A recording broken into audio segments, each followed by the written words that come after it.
তোমার সফলতার চূড়ান্ত পথ হচ্ছে জিহাদ ফি সাবিলিল্লাহ। এ থেকে গাফেল থেকে যেন মুনাফিকের শাখায় তোমার মৃত্যু না হয়, ফাসিক না হয়ে যাও, আযাব স্পর্শ না করে, আল্লাহ না আবার তোমাকে পরিবর্তন করে দেন। সাবধান, এই দিনে ফিরে আসো। তোমাকে আরো বলছি, তোমার পিতা, সন্তান, ভাই, স্ত্রী, পুত্র, গোষ্ঠী, ধনসম্পদ, ব্যবসা, বাসস্থান যেন তোমার কাছে আল্লাহ, আল্লাহর রাসূল এবং আল্লাহর রাস্তায় জিহাদের চেয়ে অধিক প্রিয় না হয়, তাহলে তুমি ফাসিক হয়ে যাবে, আল্লাহর আযাব স্পর্শ করবে। ওহে মুসলিম, সাবধান, গাফেল থেকো না, নিজেকে পরীক্ষা করো। এখনই সময়। তুমি এই সব কিছুর চেয়ে জিহাদ ফি সাবিলিল্লাহর কাজকে কম গুরুত্ব দিচ্ছ না তো? তুমি দুনিয়া বা অন্য কিছুর পিছে ছুটছ না তো? দুনিয়াব্যাপী মুসলিম নারী পুরুষ শিশুদের নির্বিচারে হত্যা করা হচ্ছে, পঙ্গু করা হচ্ছে, নারীদের ইজ্জত হনন করা হচ্ছে, তাদের গর্ভে অপবিত্র শূকর বানরদের বাচ্চাতে ভরে যাচ্ছে। কি লজ্জা! তাদের আর্তচিৎকার কি তোমার কানে পৌঁছে না? কি জবাব দেবে আল্লাহকে? নারীরা বিধবা হয়ে যাচ্ছে, বাচ্চারা এতিম হচ্ছে, ভাইদের বন্দী করা হচ্ছে, অত্যাচারের স্টিম রোলার চালানো হচ্ছে, তাদের প্রতি এমন সব অকথ্য নির্যাতন চালানো হচ্ছে যা বর্ণনা করা যায় না। তাদেরকে লাঞ্ছিত করা হচ্ছে, তাদেরকে বলাৎকার করা হচ্ছে। ইন্না লিল্লাহি ওয়া ইন্না ইলাইহি রাজিউন।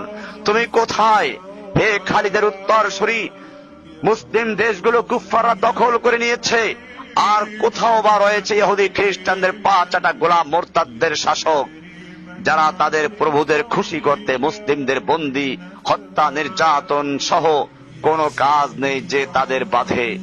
আল্লাহর কালাম কোরআনকে অবমাননা করা হচ্ছে, কোরআনকে পায়খানায় ছুঁড়ে মারা হচ্ছে, কোরআনকে ছিঁড়ে দিয়ে তার উপরে ডান্স করা হচ্ছে। প্রিয়তম রাসূলের ব্যঙ্গচিত্র অঙ্কন করার স্পর্ধা দেখিয়েছে তারা। ইন্না লিল্লাহি ওয়া ইন্না ইলাইহি রাজিউন। তুমি কোথায় হে অমুক যে নিজেকে মুসলিম দাবি করছো? তুমি কিসের পিছে ছুটছো? তুমি আল্লাহকে কি জবাব দেবে? উম্মার রাসূলকে পর্যন্ত নিয়ে ব্যঙ্গ করা হচ্ছে, আর কি বাকি থাকলো? এই অবস্থায় মাটির উপরের চেয়ে মাটির নিচেই যে উত্তম। আল্লাহর জন্য জিজ্ঞেস করছি, তুমি জেগে উঠবে কি? আসো, তোমাকে দেখিয়ে দেই কিভাবে তুমি সাপোর্ট করবে জিহাদকে।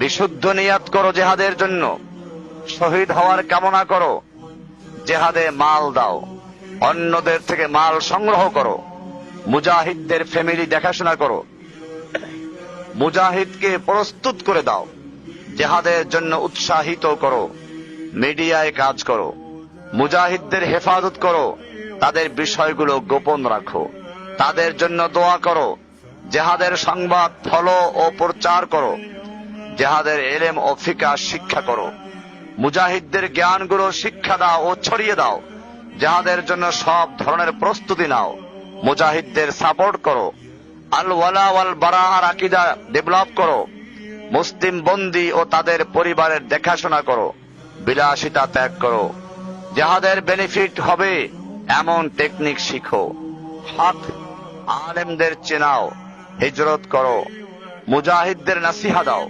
তাদের কল্যাণ কামনা করো। এই সময়ের ফেরাউন ও মুনাফিকদের মুখোশ উন্মোচন করো, যাহাদের নাশিদ বানাও, কবিতা বানাও, যাহাদের গজল, তারানা, যাহাদের জজবাত তৈরি করে এমন কবিতা তৈরি করো এবং প্রচার করো। কাফেরদের অর্থনৈতিক বয়কট করো, আরবি ভাষা শিক্ষা করো, তায়েফা আল মানসুরা কে তা চেনাও, সরাসরি জিহাদে অংশ নাও। এই হচ্ছে কিছু ওয়ে। তুমি কিভাবে ওয়াসাইল মুশারাকাতুল জিহাদ, তুমি কিভাবে জিহাদে অংশগ্রহণ করবে তার কিছু রাস্তা তোমাকে বলে দেওয়া হলো। সুতরাং অগ্রগামী হও, যত বেশি ভাবে সম্ভব তোমার সাপোর্ট শুরু করো।